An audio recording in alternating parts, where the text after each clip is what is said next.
ప్రియ శ్రోతలు, ఈరోజు మన పాఠం ఫిలిప్పీ పత్రిక 1వ అధ్యాయం 9 నుండి 17వ వచనం వరకు. సావధానంగా వినండి.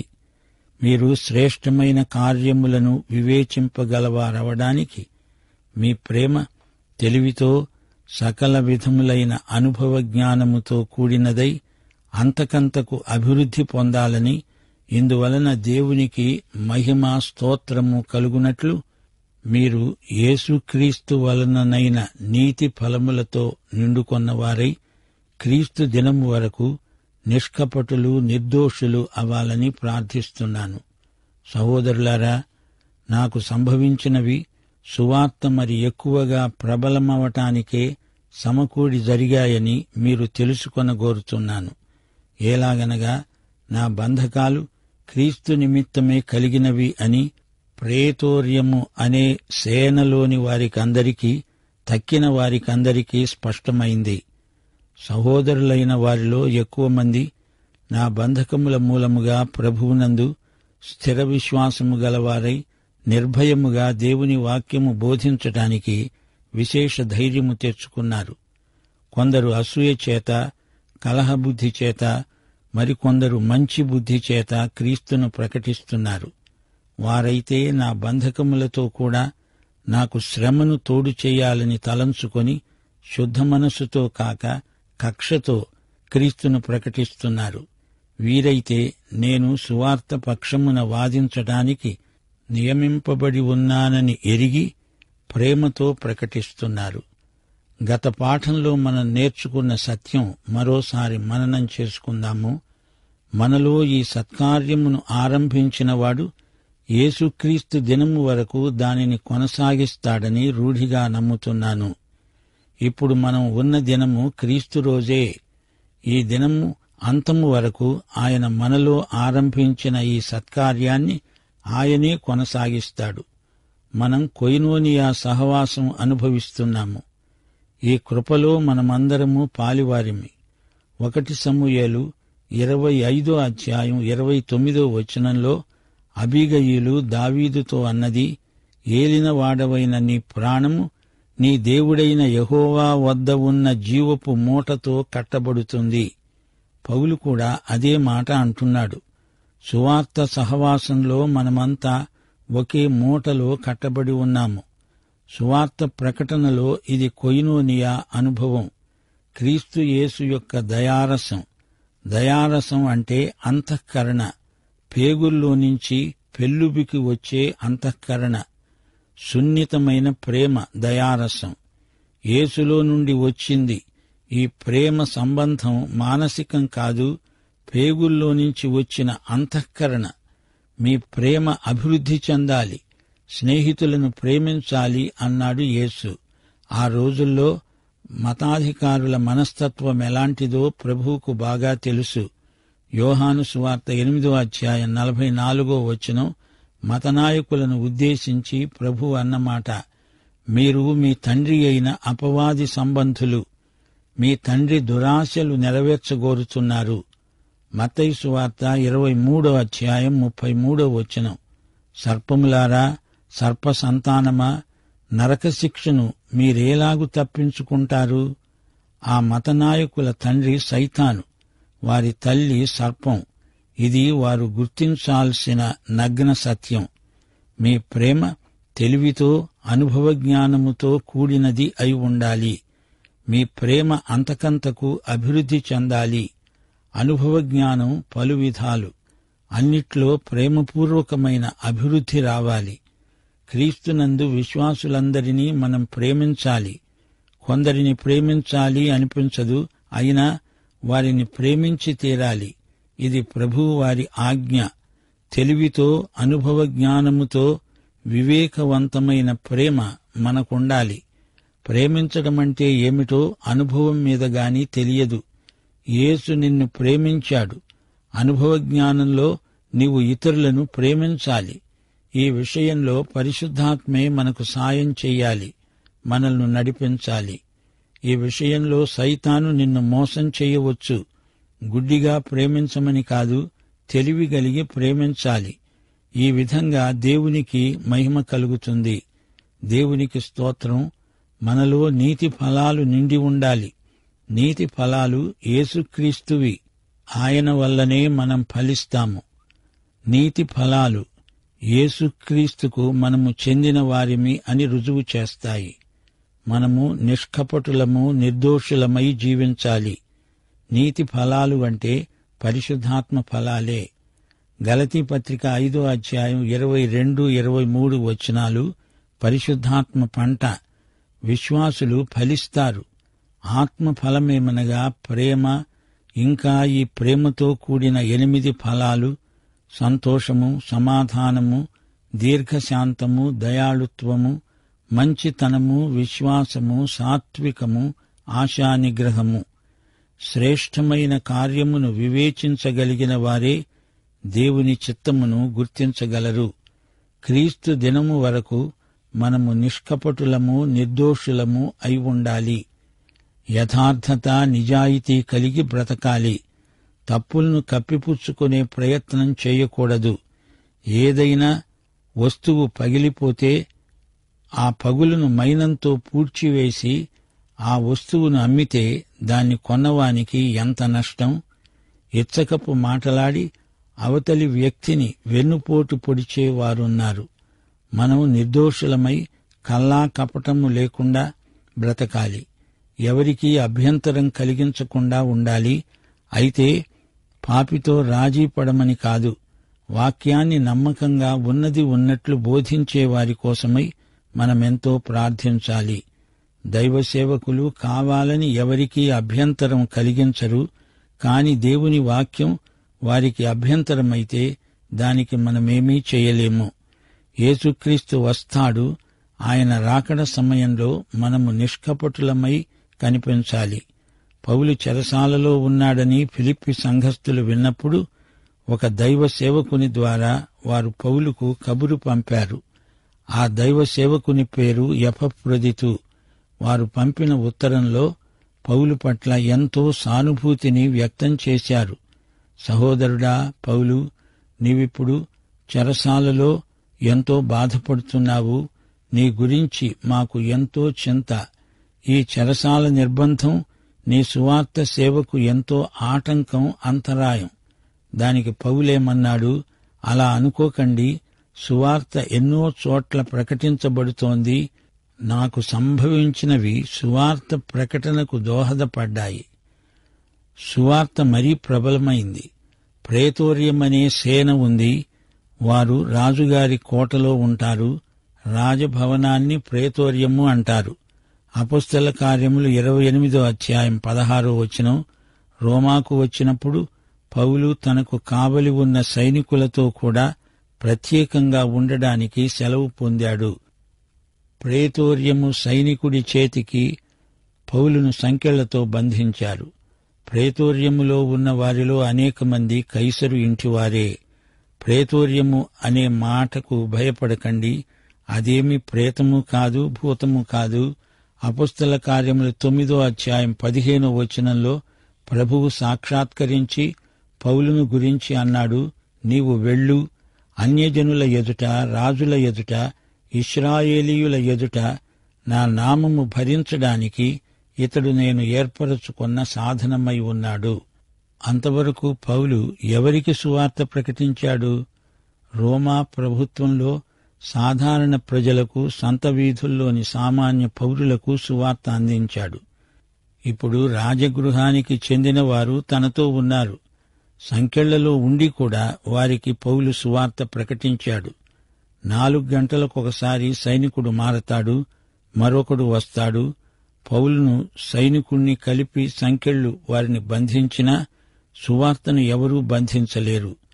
పౌలు, ఫిలిప్పి సంఘస్థులు కూడా అలాగే ప్రేమ పాశాలతో ఒకే మూటగా కట్టబడి ఉన్నారు. ప్రేతోర్యమనే సేనా శిబిరంలో సైనికులందరికీ సువార్త ప్రకటించకుండా విడువలేదు. అన్ని రకాల ప్రజలకు దేవుడు పౌలు ద్వారా సువార్తను ఈ విధంగా అందించాడు. ఆ తరువాత ఒకసారి తెర్తుల్లు అనే వక్త అన్నాడు, రోమా ప్రభుత్వం కలవరపడుతోంది. చాలామంది క్రైస్తవులు ఉన్నతాధికారుల మధ్య ఉన్నారు. ఆ పిమ్మట ఉన్నత పదవులలో ఉన్న క్రైస్తవ విశ్వాసులు హతసాక్షులయ్యారు. చెరసాల నిర్బంధం సువార్త సేవను ఆపజాలదు. ఈ నిర్బంధం ద్వారా రాజకుటుంబానికి సువార్త ప్రకటించడానికి నాకు సాయం కలిగింది అని పౌలు మొట్టమొదటిసారిగా ఈ మాట చెప్పగలిగాడు. పౌలు బంధకాల మూలంగా సహోదరులు ఎక్కువ మంది విశ్వాసం స్థిరపడింది. ధైర్యం తెచ్చుకుని వాక్యం ప్రకటించారు. నా బంధకాలు వారికి ఎంతో ధైర్యం కలిగించాయి. పౌలు బోధిస్తూ ఉండగా విన్నవారు ఆయన ఎదుట మాట్లాడడానికి భయపడ్డారు. పౌలు చెరసాల నిర్బంధంలో ఉన్నాడు అనేసరికి వారికి ఎక్కడా లేని ధైర్యం వచ్చేసింది. వందల కొలది యువకులు సందుల్లో గొంతుల్లో నిలవబడి వీధి ప్రసంగాలు చేయసాగారు. పౌలే గనక బయట ఉంటే వీరికి అంత ధైర్యం వచ్చేది కాదు. క్రీస్తునందున్న ఈ సహోదరులు ఇంత ధైర్యంగా సువార్త ప్రకటిస్తున్నారు అంటే నేను నిర్బంధంలో ఉండడమే దీనికి కారణం. పౌలు చెరసాలలో ఉండకపోతే మనకు ఈ పత్రికలు లభించి ఉండేవి కాదు. ఎఫెసీ, ఫిలిప్పీ, కొలసీ, ఫిలెమోను ఇవన్నీ చెరసాల పత్రికలే. ఈ పత్రికల మహత్తరమైన లేఖా సాహిత్యం మనకు అంది ఉండేది కాదు. ప్రభువు ఈ విధంగా మనకు ఈ సందేశాలను పౌలు ద్వారా వినిపించాలని సంకల్పించాడు. అది అసలు రహస్యం. ఇది చరిత్రలో భాగమైపోయింది. అంతా దేవుని సంకల్పమే. పౌలంటున్నాడు, యేసు సంభవాలకు దేవుడు. తనకు సంభవించిందంతా ఆయన నిర్వహణే. సువార్త వ్యాప్తి కోసమే దేవుడిదంతా సమకూడి జరిగేటట్లు చేశాడు. దేవునికి స్తోత్రం. పౌలు జీవించిన కాలంలో విషాదకరమైన ప్రమాదాలెన్నో పొంచి ఉన్నాయి. అలాంటివి ఈ రోజున కూడా జరుగుతూనే ఉన్నాయి. కొందరు అసూయ చేత, కలహబుద్ధి చేత, మరికొందరు మంచి బుద్ధితోనే క్రీస్తును ప్రకటిస్తున్నారు. కక్షతో క్రీస్తును ప్రకటిస్తున్నారు. వారి ఉద్దేశమేమిటంటే నా బంధకాలకు శ్రమలను తోడు చేయటం. నా మీది కక్షతో వారి రీతిగా సువార్తను ప్రకటిస్తున్నారు. కసిదీర ప్రకటిస్తున్నారు. సరే, ప్రకటించనీయండి. వారిది శుద్ధ మనస్సు కాదు, పోటీ మనస్తత్వం. ఈ రోజున కూడా బోధకుల మధ్య ఎంతో కక్ష, కార్పణ్యం, అసూయ, మత్సరం, కుళ్ళుబుద్ధి ఉండడం విషాదకరం. ఈ విషాదం సైతానుకు వినోదం. ఈ పత్రికలో ఈర్ష్య, అసూయ అనే వాటిని పలుసార్లు పౌలు పేర్కొన్నాడు. పౌలు ప్రకటించిన సువార్తకు గొప్ప ఫలితాలు వస్తున్నాయి. తమకు అలాంటి ఫలం లభించటం లేదు. అది వారి కక్షకు, కార్పణ్యానికి కారణం. గమనించండి, ప్రతి క్రైస్తవునికి దేవుడు ఏదో ఒక తలాంతు ఇచ్చాడు. అందరికీ ఒకే ఈవి, తలాంతు, వరము ఉండవు. శరీరావయవములలో ప్రతిదానికి ఒక ప్రత్యేక సేవ నిర్ణయించబడి ఉంది. అసలు సమస్య ఏమిటంటే ఈ వరాలు గలవారు ఇతరుల వరాన్ని చూచి అసూయపడతారు. ఇది మరీ విడ్డూరమనిపిస్తుంది. ఈ వరాలను ప్రేమపూర్వకంగా ప్రయోగించాలి అని కొరింథీ పత్రికలో పౌలు ప్రబోధించాడు. ప్రేమ ఉన్న చోట అసూయ ఉండదు. 1 కొరింథీ 13:4 ఏమంటోంది? ప్రేమ మత్సరపడదు, ప్రేమ డంబముగా ప్రవర్తించదు, అది ఉప్పొంగిపోదు. మత్సరం అంటోంది, నిన్ను నేను లక్ష్యపెట్టను. గర్వం అంటోంది, నేను ఎవరినో, ఎంత గొప్పవాణ్ణో తెలుసుకో. మత్సరానికి, గర్వానికి ఉన్న వ్యత్యాసమిదే. విశ్వాసికి గర్వముండకూడదు, మత్సరం అసలే ఉండకూడదు. 1 కొరింథీ 4:7 పౌలు మరో సందర్భంలో అన్నాడు, నీకు ఆధిక్యము కలుగచేసిన వాడెవడు? నీకు కలిగిన వాటిలో పరుని వలన నీవు పొందనిది ఏది? పొంది ఉండి పొందనట్లు నీవు అతిశయించనేలా? కలహబుద్ధి మంచిది కాదు. గ్రీకు భాషాపదం ఎరిస్ అనగా కలహాలు రెచ్చగొట్టే దయ్యాలను ఎరిస్ అంటారు. కలహబుద్ధి దయ్యం సృష్టి. కలహబుద్ధి గలవారు సంఘద్రోహులు. సంఘంలో కలహబుద్ధి, అసూయ, మద్యపానాన్ని మించిన కీడు చేస్తాయి. కొందరైతే మంచి మనస్సు కలిగి సువార్త ప్రకటిస్తున్నారు. పౌలంటే వారికి విరోధమేమీ లేదుగాని పౌలు లేడు అని చెప్పి ధైర్యం తెచ్చుకొని సువార్తను ప్రకటిస్తున్నారు. అయినా పౌలును గురించి అడపాదడపా విమర్శ బాణాలు విడుస్తూ ఉన్నారు. అవి సహేతుకమైన పెద్ద సంగతులేమీ కావు. అయితే కొందరికి తెలుసు, నేను సువార్త పక్షమున వాదించటానికి నియమించబడి ఉన్నాను. వీరైతే ప్రేమతోనే ప్రకటిస్తున్నారు. ఈ విధంగా పౌలును గురించి వారికి విభిన్నమైన అభిప్రాయాలున్నాయి. ఏది ఏమైనా సువార్త ప్రకటించబడుతోంది, అది నాకెంతో ఆనందం అంటున్నాడు అపొస్తలుడైన పౌలు. దేవుని ఆత్మ ద్వారా పౌలు ఫిలిప్పి సంఘం కోసం చేసిన ప్రార్థన ఎంతో బలమైనది. వారిలో నీతి ఫలాలు పండాలి, దేవునికి మహిమ కలగాలి. దేవుని ప్రజలు ఎవరికీ అభ్యంతరం కలిగించరు.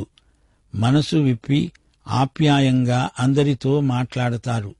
సరైన పద్ధతులు, సరైన ఉద్దేశ్యాలు మనకుండాలి. మన ప్రేమ గుడ్డిది కాదు. క్రీస్తును, ఆయన ప్రేమను గురించిన ఎరుక మనలో ఉండాలి.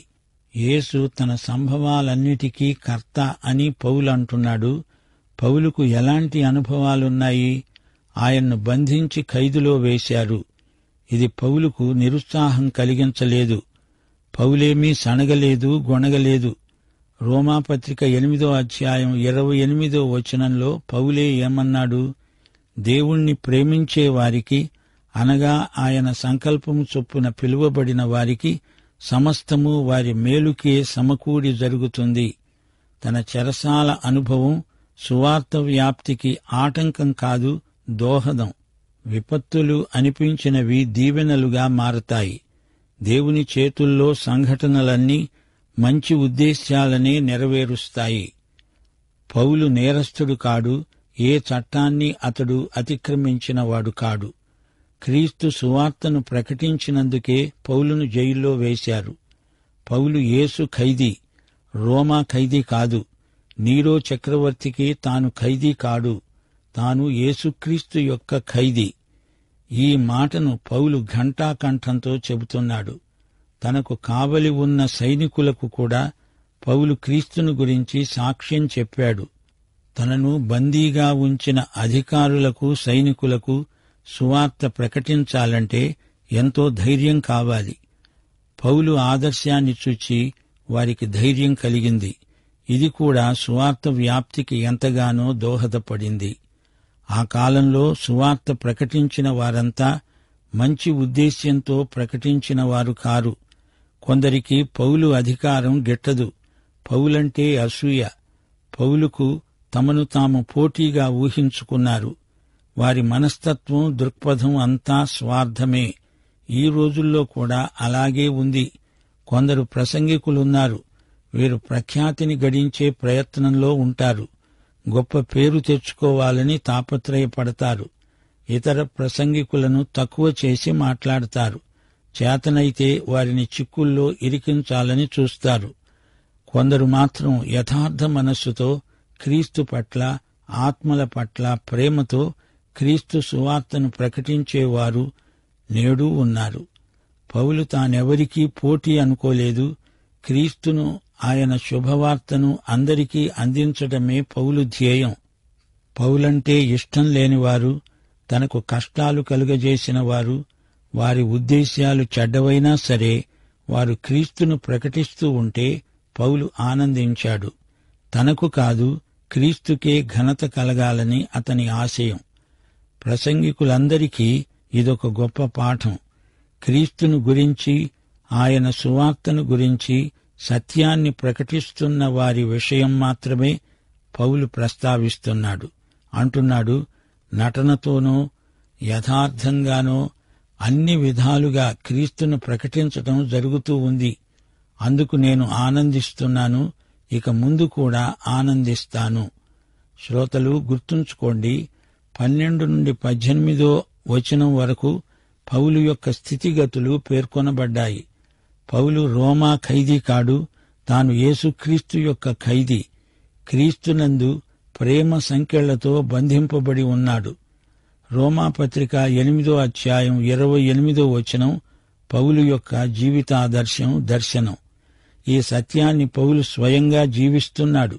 సమస్తము నా మేలు కోసమే సమకూడి జరుగుతుంది అనే దృఢ విశ్వాసం పౌలుకుంది. ప్రియ సోదరుడా, సోదరి, పరిస్థితులు ప్రతికూలంగా ఉన్నప్పుడు రోమాపత్రిక 8వ అధ్యాయం 28వ వచనాన్ని స్మరించుకోండి. మనం ఏ విషయంలో సజీవులమో అదే మన జీవితమవుతుంది. యేసుక్రీస్తుకు సంబంధించిన విషయాలకు దేవుని బిడ్డలు సజీవులు. క్రీస్తే మనకు జీవం. సంఘంలో సమైక్యత ప్రవర్తిల్లాలని ఈ పత్రిక సందేశం. యేసుక్రీస్తు, యేసు సువార్త అనే అంశాలే ఈ పత్రిక నిండా ఉన్నాయి. మన సేవా సందేశం క్రీస్తే. ఇది మొదటి అధ్యాయంలోని ప్రధానాంశం. ఇక 2వ అధ్యాయం యేసే మన మాదిరి. 3వ అధ్యాయం మన ఉద్దేశ్యం ఏది అనే అంశం. 4వ అధ్యాయం ఆనందించండి, మరల చెబుతాను ఆనందించండి. నెహెమ్యా 8వ అధ్యాయం 10వ వచనం, యెహోవాయందు ఆనందించడం వలన మీరు బలమొందుతారు. పౌలు యొక్క ఆనంద రహస్యమిదే. క్రీస్తుతో తనకున్న సంబంధం మీదనే అతని ఆనందం ఆధారపడి ఉన్నది. సర్వకాల సర్వావస్థల్లో క్రైస్తవులకు ఆనందమే ఆనందం. యేసు ఇప్పుడు సింహాసనాసీనుడు. మనమాయనను వ్యక్తిగతంగా సన్నిహితంగా ఎరుగుదుము. ఇదే మన ఆనందానికి కారణం. ప్రియ శ్రోత, సోదరుడా, సోదరి, నీవు ఈ యేసుక్రీస్తును నీ స్వకీయ రక్షకుడుగా ఎరుగుదువా? ఆయన నీ ప్రభువా? ఆయన రక్తముతో నీవు కడుగబడ్డావా? అయితే ఈ పాఠమంతా నీకోసమే. ప్రభువైన యేసుక్రీస్తు వారి సత్కృప, తండ్రి అయిన దేవుని పరమ ప్రేమ, పరిశుద్ధాత్మ అన్యోన్య సహవాసము మనకు సదాకాలము తోడై ఉండునుగాక. ఆమేన్.